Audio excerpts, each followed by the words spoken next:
ഈ പുഴയും കടന്നിന്റെ ഇന്നത്തെ എപ്പിസോഡിലേക്ക് എല്ലാവർക്കും സ്വാഗതം. വീഡിയോ ആദ്യമായി കാണുകയാണെങ്കിൽ സപ്പോർട്ട് ചെയ്ത് സബ്സ്ക്രൈബ് ചെയ്ത് ലൈക്ക് ചെയ്യാൻ മറക്കല്ലേ.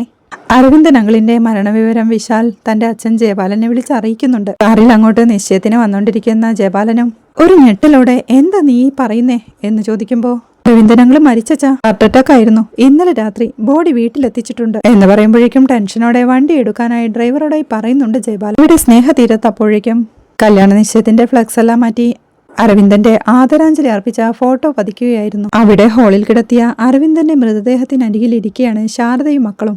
ഈ പ്രായത്തിൽ എനിക്കിതൊന്നും കാണാൻ വയ്യട അരവിന്ദ, എന്നെ എന്തിനാണാവോ ഇങ്ങനെ ഇട്ടിരിക്കുന്നത്, കാലന് പോലും വേണ്ടതായല്ലോ എന്ന് അരവിന്ദന്റെ അമ്മയും നിലവിളിയോടെ പറഞ്ഞുകൊണ്ടിരിക്കുക. ഗംഗയും കരച്ചിലോടെ ഇന്നലെ രാത്രി കൂടി ഒരു കുഴപ്പവുമില്ലാതെ സംസാരിച്ചതാണല്ലോ അച്ഛ, പിന്നെ എന്റെ അച്ഛനെ എന്താ പറ്റിയേ കാവേരി, നമ്മുടെ അച്ഛൻ എന്ന് അടുത്തിരുന്ന് കരഞ്ഞുകൊണ്ടിരിക്കുന്ന കാവേരിയോടായി പറയുന്നുണ്ട് ഗംഗ. ആരുണ്ടടാ ഇനി ഈ വീടിനെ, എന്റെ പൊന്നുമോനെ എന്ന് പറഞ്ഞ് അച്ഛമ്മ വീണ്ടും നിലവിളിക്കുമ്പോഴേക്കും ഇന്നലെ രാത്രി നെഞ്ചുവേദന വന്ന് അച്ഛൻ നമ്മളെ വിളിച്ചു കാണും. ഞങ്ങളാരും കേട്ടില്ലല്ലോ അച്ഛ, നീയെന്നും അച്ഛന്റെ കൂടെ കിടക്കണമെന്ന് പറയുന്നതല്ലേ, എന്നിട്ട് എന്തേ നീ പോയില്ലെന്ന് ഗംഗ അവിടെ ഇരുന്ന് കരഞ്ഞുകൊണ്ടിരിക്കുന്ന നിളയോടായി ചോദിക്കുന്നുണ്ട്. ശാരദയും കരച്ചിലൂടെ അരവിന്ദേട്ടാ ഞങ്ങളോടൊന്നും പറയാതെ പോയത് എന്താ അരവിന്ദേട്ടാ, ഞങ്ങളെ ഒന്ന് വിളിച്ചൂടായിരുന്നു അരവിന്ദേട്ടൻ എന്ന് ചോദിച്ച് പൊട്ടിക്കരയുക ശാരദയും. അപ്പോഴേക്കും ജയപാലന്റെ കാറും സ്നേഹതീരത്തിന് മുന്നിലെത്തിയിരുന്നു. അവിടുത്തെ ആളും ബഹളവും എല്ലാം നോക്കിക്കൊണ്ട് പരിഭ്രാന്തിയോടെ സമനില തെറ്റിയ അവസ്ഥയിൽ ജയപാലനും നടന്നു നീങ്ങുമ്പോഴേക്കും അച്ഛനെ പിടിച്ചുകൊണ്ട് വിശാലും കൂടെയുണ്ട്. ഹോളിലെത്തുന്ന ജയപാലനും സങ്കടത്തോടെ അവിടെ നിലത്ത് മുട്ടുകുത്തിയിരുന്ന് കരയുമ്പോഴേക്കും ജയപാലേട്ടാ അരവിന്ദേട്ടൻ കിടക്കണ കണ്ട പോയി, അരവിന്ദേട്ടൻ പോയി ജയപാലേട്ടാ, ഇപ്പോഴും പോയാ തിരിച്ചു വരും വരെ ഞങ്ങൾ കാത്തിരിക്കും അമ്മയും മക്കളും കൂടി, ഇനി ഞങ്ങൾ ആരെ കാത്തിരിക്കാനാ,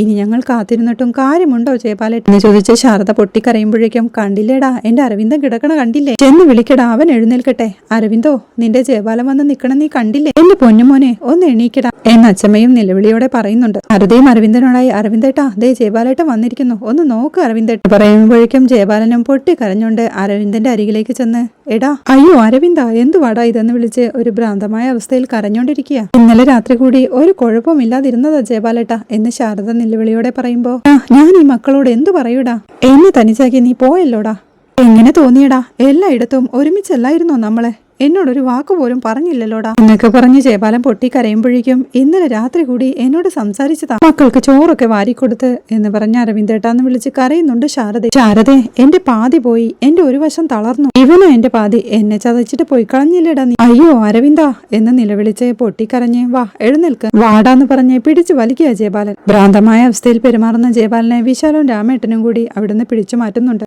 അവിടെ ഒരിടത്തുനിന്ന് അരവിന്ദനെ നോക്കിക്കൊണ്ട് ജയപാലൻ പൊട്ടിക്കരയുമ്പോഴേക്കും വിശാലും കരയില്ല അച്ഛ എന്ന് പറഞ്ഞ് അച്ഛനെ ആശ്വസിപ്പിക്കുന്നുണ്ട്. അപ്പോഴാണ് കരച്ചിലെല്ലാം അടക്കി ഗംഗ അവിടെ നിന്ന് എഴുന്നേറ്റ് പോകുന്നത്. അവളുടെ ആ പോക്ക് അവിടെ നിൽക്കുകയായിരുന്ന വിനീതും കൂടെ ഇരുന്ന കാവേരിയും ശ്രദ്ധിക്കുന്നുണ്ട്. വിനീതും നിവിന്റെ അടുത്തേക്ക് ചെന്ന് ഞാൻ വീട് വരെ ഒന്ന് പോവുക, അമ്മയോട് വിവരം പറയണം എന്ന് പറയുമ്പോഴേക്കും നീ പോയിട്ട് വാ, എന്തേലും ഉണ്ടെങ്കിൽ ഞാൻ നോക്കിക്കോളാം എന്ന് പറഞ്ഞവനെ പറഞ്ഞു വിടുന്നുണ്ട് നിവിനും. ഗംഗ അപ്പോഴേക്കും പൊട്ടിക്കരഞ്ഞുകൊണ്ട് തന്റെ റൂമിലേക്ക് എത്തുകയാ. സങ്കടം സഹിക്കാനാവാതെ കണ്ണാടിയിൽ തന്റെ രൂപം നോക്കി പൊട്ടിക്കരയുന്നുണ്ടവൾ. കരച്ചിലൂടെ അവിടെ ഇരിക്കുന്ന ആഭരണങ്ങളിലേക്കെല്ലാം നോക്കിക്കൊണ്ട് അതിൽ നിന്നും നെറ്റിച്ചുട്ടിയെടുത്ത് നോക്കിക്കൊണ്ട് എന്റെ മോളെന്തിനാ ആരുടെയെങ്കിലും പഴയതിടുന്നത്, പുതിയത് തന്നെ ഇടണം എന്നച്ചൻ പറഞ്ഞതോർക്കെ അവൾ അത് ചേർത്ത് പിടിച്ച് പൊട്ടിക്കരയുക. സങ്കടം സഹിക്കാനാവാതെ ഒരു ഭ്രാന്തിയെ പോലെ അവൾ ആ മേശവിരിപ്പെല്ലാം വലിച്ചു പറിച്ചെറിയുന്നുണ്ട് നിലത്തേക്ക്. എന്റെ കയ്യിലുള്ള വളകളെല്ലാം സങ്കടത്തോടെ ഊരി എറിഞ്ഞുകൊണ്ട് നിലത്തേക്കിരുന്ന് ബെഡിൽ തലവെച്ച് സങ്കടത്തോടെ പൊട്ടിക്കരയുകയാ അവൾ. സങ്കടത്തോടെ അവൾ അച്ഛൻ തന്നെ കുറിച്ച് പറഞ്ഞ കാര്യങ്ങളെല്ലാം ഓർത്തെടുക്കുന്നുണ്ട്. ഇവളോട് എനിക്ക് സ്നേഹക്കൂടുതൽ ഉണ്ടെന്നുള്ളത് സത്യം തന്നെയാ, ഇവളാ എന്റെ ആദ്യത്തെ മോള്, ഇവളെ പറ്റി എന്റെ കയ്യിലേക്ക് തന്നപ്പോ എന്റെ അമ്മയുടെ മുഖമായി എനിക്ക് ഓർമ്മ വന്നത് എന്ന് അച്ഛൻ തന്നെ കുറിച്ച് പറഞ്ഞതും അച്ഛൻ അവസാനമായി തനിക്ക് ഫുഡ് വാരി തന്നതും എല്ലാം ഓർത്തവൾ സങ്കടത്തോടെ കരയുന്നത് മുറ്റത്തുകൂടെ വീട്ടിലേക്ക് നടന്നു പോവുകയായിരുന്ന വിനീതും ജനലിലൂടെ കാണുന്നുണ്ട്. അവൻ ടെൻഷനോടെ അവളെ നോക്കി നിൽക്കുമ്പോഴാണ് കാവേരി അങ്ങോട്ട് വന്നിരിക്കുന്നത്. എല്ലാം അലങ്കോലമായി കിടക്കുന്നത് നോക്കിക്കൊണ്ട് ഗംഗേച്ചി എന്തായി കാണിച്ചു എന്ന് കാവേരി ചോദിക്കേ എനിക്കൊന്നും വേണ്ട കാവേരി, എനിക്ക് അച്ഛനെ തിരിച്ചു കിട്ടിയാൽ മാത്രം മതിയെന്ന് പറഞ്ഞ് അവൾ കാവേരിയുടെ മടിയിൽ തലവെച്ച് കരയുക. എനിക്ക് നിശ്ചയവും വേണ്ട, കല്യാണവും വേണ്ട, എനിക്ക് വേറൊന്നും വേണ്ട, എനിക്ക് എന്റെ അച്ഛനെ തിരിച്ചുതാ, എനിക്ക് എന്റെ അച്ഛനെ തിരിച്ചു തരാൻ ദൈവങ്ങളോട് പറ, എനിക്ക് വേറൊന്നും വേണ്ടെന്ന് പറഞ്ഞ് അവൾ കരയുമ്പോഴേക്കും കാവേരിയും സങ്കടം സഹിക്കാനാവാതെ കരഞ്ഞുകൊണ്ടിരിക്കുക. ആ കാഴ്ച കണ്ടു നിൽക്കുകയായിരുന്ന വിനീതും സങ്കടത്തോടെ കണ്ണു തുറച്ചുകൊണ്ട് അവിടെ നിന്ന് പോവുകയാണ്. അങ്ങ് വീണ്ടും കാവേരിയോടായി ഞാൻ കാരണമല്ലേ എന്റെ അച്ഛൻ മരിച്ചത്, ഞാൻ കാരണമാണ് എന്റെ അച്ഛനെ കൊന്നേ എന്നവൾ കരച്ചിലോടെ പറയുമ്പോഴേക്കും ചേച്ചി എന്തായി പറയുന്നെന്ന് കാവേരിയും ചോദിക്കുന്നുണ്ട്. കല്യാണത്തിന് പണവും ആഭരണവും ഒക്കെ ഉണ്ടാക്കാൻ വേണ്ടിയിട്ടല്ലേ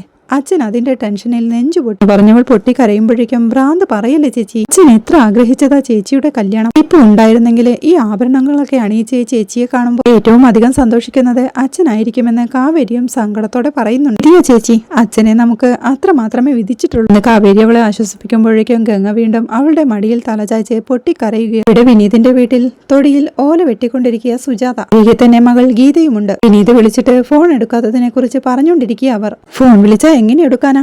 നിശ്ചയപന്തൽ ഒരുക്കാനും അവിടുത്തെ വെച്ചിലൊക്കെ എടുക്കാനും വിനീത് തന്നെ വേണ്ട എന്ന് ഗീത അമ്മയോടായി പറയുന്നുണ്ട്. എന്റെ പൊന്നുവിനൊരു പനി വന്നപ്പോ ഹോസ്പിറ്റലിൽ കൊണ്ടുപോകാൻ ദാസേട്ടൻ അത്രയും ദൂരെ നിന്ന് വണ്ടി ഓടിച്ചു വരണം. സ്വന്തം വീട്ടിലായ ഒരു അപകടം ഉണ്ടാവില്ലെന്നും ഉണ്ടായാൽ തന്നെ നോക്കാൻ ആളുണ്ടല്ലോ എന്നും വിചാരിച്ചിട്ടാ ദാസേട്ടന്റെ വീട്ടുകാരെന്നെ ഇങ്ങോട്ട് വിടുന്നത്. എന്നിട്ട് എന്തേലും ഉപകാരം എനിക്കും എന്റെ കുഞ്ഞിനും അവനെ കൊണ്ടുണ്ടോ? നടക്കുന്നു നാണവും മാനവും കേട്ട്. ഇനി കല്യാണ ചെറുക്കനായിട്ട് വേണ്ടെന്ന് പറഞ്ഞാലും അവന്റെ കാലു കഴുകി അവൻ വെള്ളം കുടിക്കും എന്നൊക്കെ ദേഷ്യത്തോടെ ഗീത പറയുമ്പോഴേക്കും വിനീത് തന്റെ ബൈക്കിൽ അങ്ങോട്ടെത്തുകയാ. അവനെ കണ്ട് ദേഷ്യത്തോടെ ദേ വരുന്നുണ്ടെന്ന് ഗീത പറയുമ്പോഴേക്കും ബൈക്ക് നിർത്തിയ വിനീതും ഗീതച്ചി അമ്മേ എന്നവൻ സങ്കടത്തോടെ വിളിക്കുന്നുണ്ട്. എന്താടാ? പെൺകൂട്ടർ വരുമ്പോ അവര് കണ്ണു പോകരുതെന്ന് പറഞ്ഞ് ആട്ടി ഇറക്കിയോ? വന്നിരിക്കുന്നവൻ മോങ്ങിക്കൊണ്ട് ഗീത ദേഷ്യത്തോടെ പറയുമ്പോഴേക്കും അവനും അവരുടെ അടുത്തേക്ക് നടന്നു ചെന്ന് അമ്മേ അമ്മാവൻ എന്ന് പറയുന്നുണ്ട്. സുജാതയും ദേഷ്യത്തോടെ പറഞ്ഞിട്ടില്ലടാ നിനക്കങ്ങനെ ഒരു അമ്മാവൻ ഇല്ലെന്ന് ചോദിച്ച് തന്റെ കയ്യിലുള്ള വടി കൊണ്ട് വിനീതിനെ പൊതിരെ തല്ലുന്നുണ്ട് സുജാത. എന്തേ ചെയ്യുന്നെന്ന് ചോദിച്ച് ഗീത അവരെ തടയുമ്പോഴേക്കും ചാവുന്നെങ്കിൽ ചാവട്ടടി, എനിക്ക് ഇങ്ങനെ ഒരു മോനില്ല, ആ വീട്ടിൽ കയറി പോകരുതെന്നും അങ്ങനെ ഒരു ബന്ധമില്ലെന്നും പറഞ്ഞിട്ടുള്ളതല്ലേ നിന്നോട്. ഒഴിച്ചിട്ടതാ അരവിന്ദേട്ടനുമായിട്ടുള്ള ബന്ധം, കൂട്ടിമുട്ടിയാൽ പോലും അരവിന്ദേട്ടനുമായി ഇനി ഒരു വാക്കില്ല എന്ന് സുജാത ദേഷ്യത്തോടെ പറയുമ്പോഴേക്കും വിനീതും ദേഷ്യത്തോടെ അമ്മ ആഗ്രഹിച്ച പോലും അമ്മാവൻ ഇനി മിണ്ടാൻ പറ്റത്തില്ല അമ്മേ, അരവിന്ദ് അമ്മാവൻ മരിച്ചമ്മേ ഇന്നലെ രാത്രി എന്നവൻ കരച്ചിലോടെ പറയുമ്പോഴേക്കും തറഞ്ഞു നിന്നു പോകുന്നുണ്ട് സുജാത. നീ പറഞ്ഞേ എന്ന് സുജാത ചോദിക്കുമ്പോൾ മറ്റേക്കായിരുന്നമ്മേ, അമ്മാവൻ ഇനി ആരോടും മിണ്ടില്ല, അമ്മാവൻ ഇനി ആരോടും മിണ്ടില്ലമ്മേ എന്ന് പറഞ്ഞ് വിനീത് നിന്ന് കരയുമ്പോഴേക്കും അരവിന്ദേട്ടാന്ന് ഉറക്കെ വിളിച്ച് പൊട്ടിക്കരച്ചിലോടെ സുജാതയും അങ്ങോട്ട് ഓടുകയാ. സിറ്റ് ഔട്ടിൽ സങ്കടം സഹിക്കാനാവാതെ നിൽക്കുന്ന ജയപാലനെ ആശ്വസിപ്പിച്ച് അരികെ നിൽക്കുകയാണ് വിശാലും. കൂടെ നിവിനുമുണ്ട്. രസിക്കാൻ പറ്റുന്നില്ലടാ എന്ന് ജയപാലൻ കരച്ചിലോടെ പറയുമ്പോഴേക്കും കരയില്ലേ, പോട്ടെ അച്ഛാ, വിഷമിക്കാതിരി അച്ഛാ, അച്ഛൻ കരയില്ലേ എന്ന് വിശാൽ ആശ്വസിപ്പിക്കുന്നത് മുറ്റത്തിരിക്കായിരുന്ന അദ്ദേഹത്തിന്റെ ഡ്രൈവറും ശ്രദ്ധിക്കുന്നുണ്ട്. അപ്പോഴാണ് നിലവിളിച്ച് കരഞ്ഞുകൊണ്ട് സുജാതയും പിറകെ വിനീതും ഗീതയും എല്ലാം അങ്ങോട്ട് ഓടിയെത്തുന്നു. അരവിന്ദേട്ടന്റെ അരികിലേക്ക് ചെന്ന് അരവിന്ദേട്ടാ എന്താ എന്റെ അരവിന്ദേട്ടന് പറ്റിയത് അമ്മേ കരഞ്ഞു വിളിച്ച് ചോദിക്കുമ്പോഴേക്കും എനിക്കറിയില്ല എന്ന് അമ്മയും പറയുന്നുണ്ട്. കാവേരിയും കരച്ചിലോടെ ഗംഗേച്ചിയുടെ നിശ്ചയത്തിന്റെ സന്തോഷത്തില് ഉറങ്ങാൻ കിടന്നത്. രാവിലെ എഴുന്നേറ്റില്ല അമ്മായി എന്ന് പറയുമ്പോഴേക്കും അരവിന്ദേട്ടാന്ന് വിളിച്ച് സുജാത നെഞ്ചത്തടിച്ച് നിലവിളിക്കുക. സങ്കടത്തോടെ അത് നോക്കി നിൽക്കുന്ന വിനീതിനെ കാണിക്കുന്നിടത്താണ് ഇന്നത്തെ എപ്പിസോഡ് അവസാനിക്കുന്നത്.